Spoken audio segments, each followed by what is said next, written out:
Assalamualaikum warahmatullahi wabarakatuh. Perkenalkan, nama saya Bu Miftah, pengajar fisika kelas 10. Jangan lupa anak-anakku, jaga kesehatan.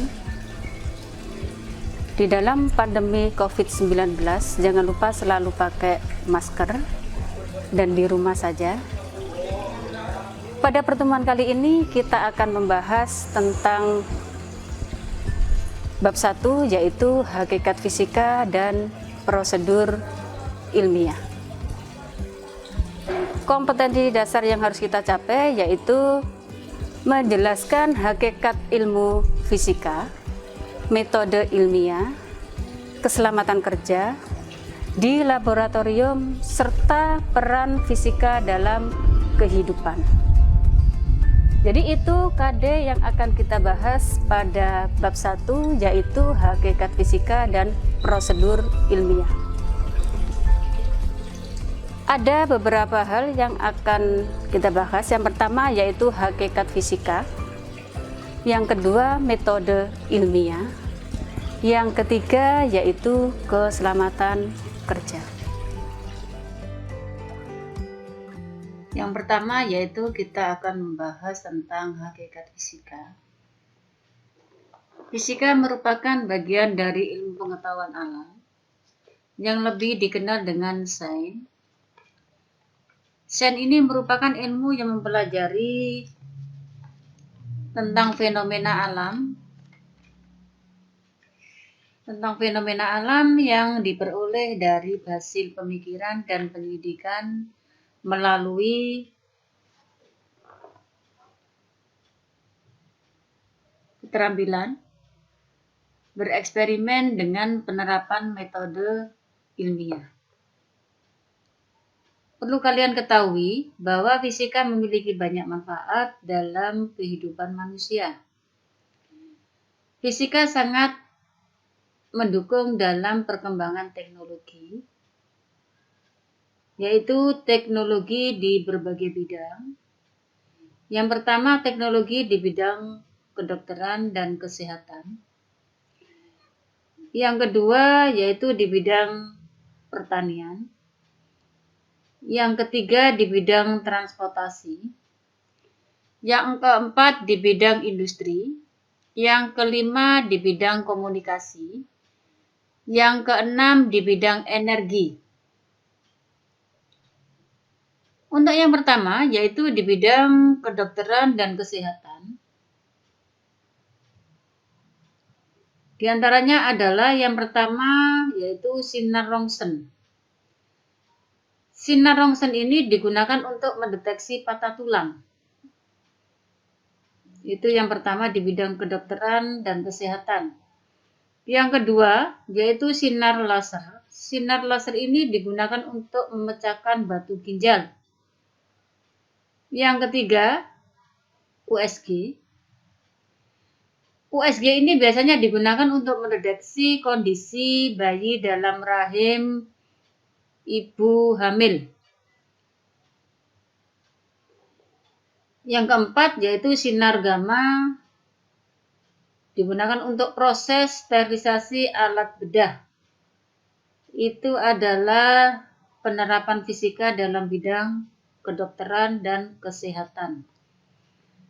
Yang kedua yaitu di bidang pertanian. Di bidang pertanian ini biasanya digunakan untuk penemuan bibit unggul dari proses rekayasa genetika.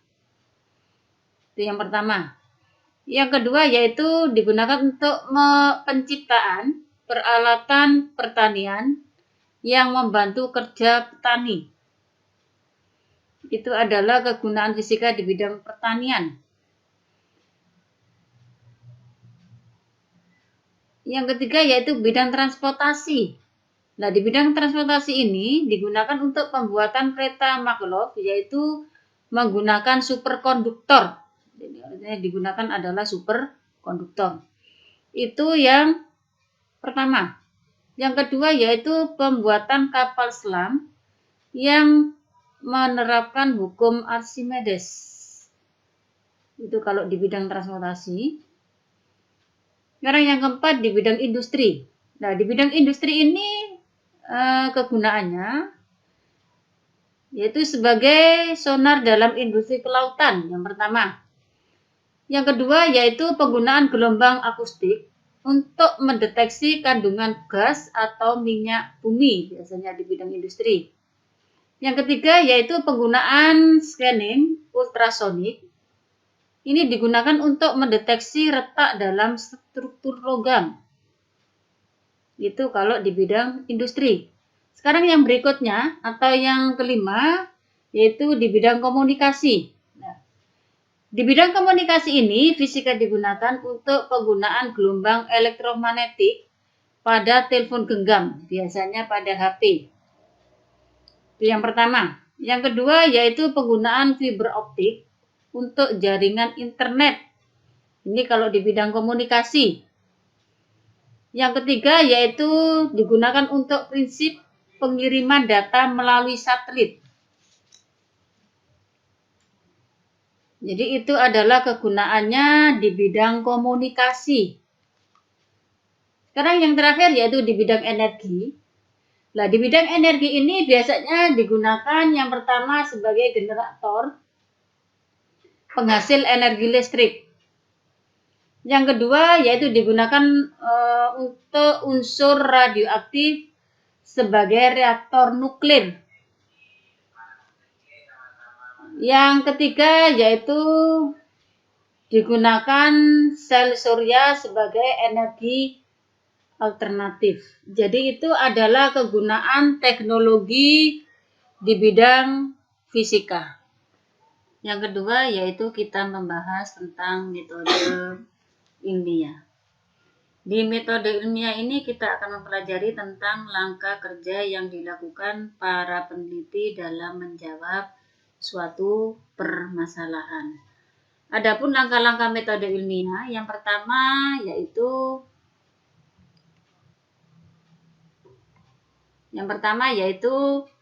identifikasi masalah dan studi pendahuluan. Nah, identifikasi masalah dan studi pendahuluan di situ adalah langkah awal yang perlu dilakukan dalam melakukan kegiatan ilmiah, yaitu mengidentifikasi masalah dan studi pendahuluan. Identifikasi masalah dilakukan dengan mencari atau memilih masalah yang akan diteliti.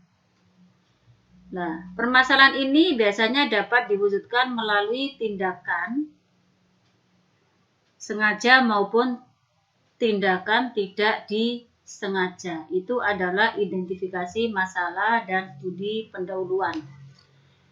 Yang kedua, yaitu perumusan masalah. Untuk perumusan masalah ini bertujuan untuk memperjelas batasan masalah yang akan diselesaikan.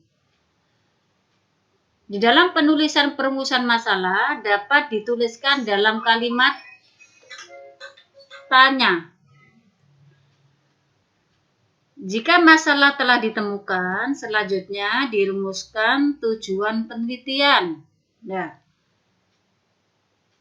setelah tujuan penelitian, di situ ada tindakan yang bertujuan supaya penelitian lebih terarah dan memperoleh hasil optimal. Dan apabila masalah yang kalian hadapi cukup luas ruang lingkupnya, maka permasalahan dipersempit dengan merumuskan tujuannya. Itu yang kedua. Yang ketiga yaitu pengumpulan informasi.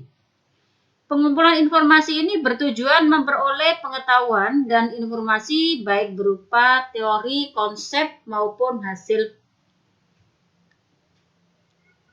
Nah, penelitian yang sesuai dengan masalah yang akan diteliti. Sumber pengetahuan tersebut dapat digunakan untuk memperoleh jawaban sementara dari permasalahan yang akan kalian teliti.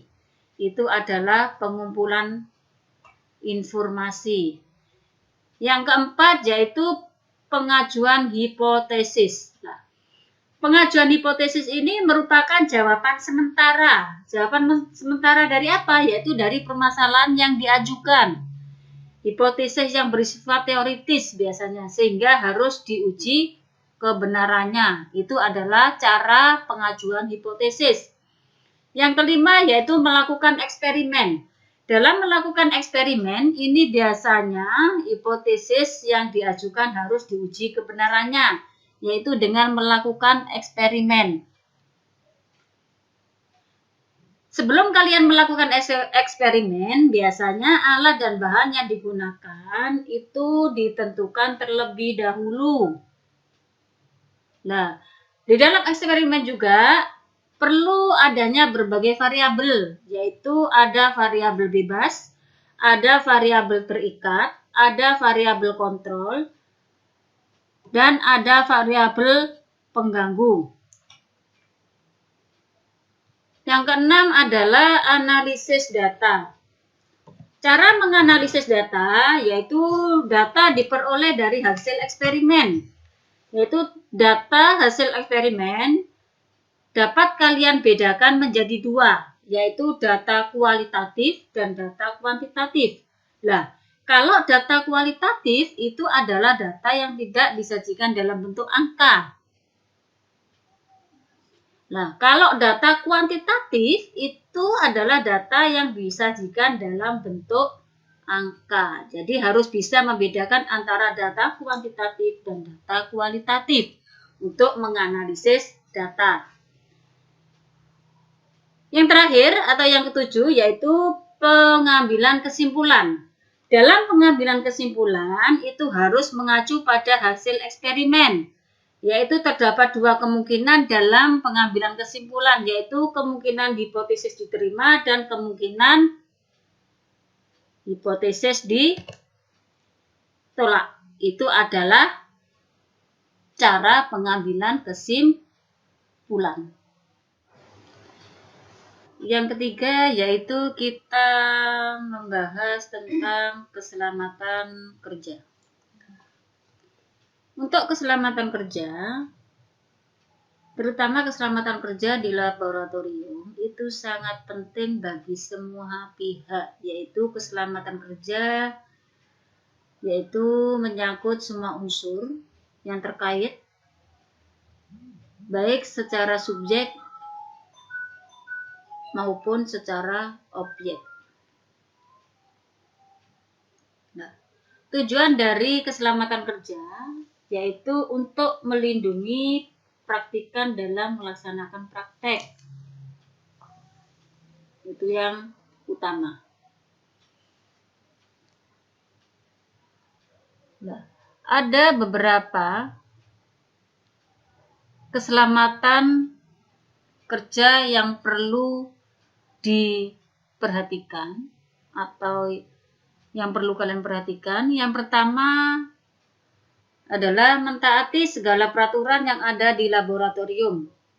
Itu yang pertama. Yang kedua, bersikaplah hati-hati dalam melakukan setiap percobaan di laboratorium. Yang ketiga,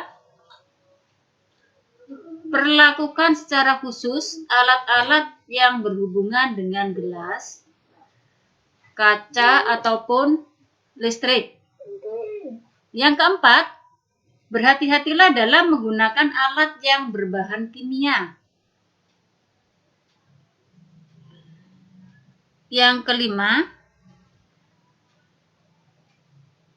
yaitu berhati-hatilah kalian menggunakan peralatan yang bersumber dari listrik yang langsung dari PLN.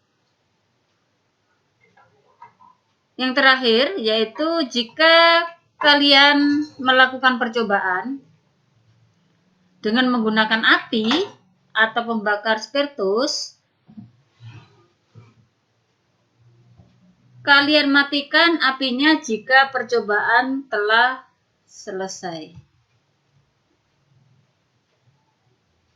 Dan jangan lupa kalau di laboratorium kalian bisa menggunakan jas lab.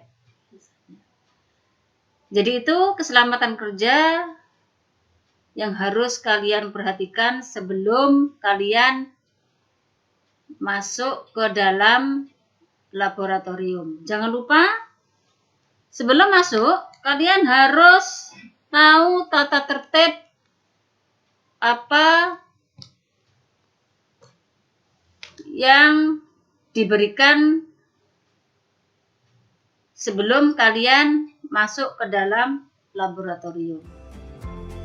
Sekian sampai di sini materi pada pertemuan hari ini, yaitu tentang hakikat fisika dan prosedur ilmiah. Jika ada materi yang tidak kalian mengerti, silakan kalian bertanya lewat WA. Mudah-mudahan materi ini bermanfaat buat kalian. Jangan lupa belajar di rumah, jaga kesehatan, dan mudah-mudahan pandemi COVID-19 segera berakhir dan kalian bisa masuk sekolah lagi, bisa bertemu lagi sama Ibu. Saya akhiri. Assalamualaikum warahmatullahi wabarakatuh.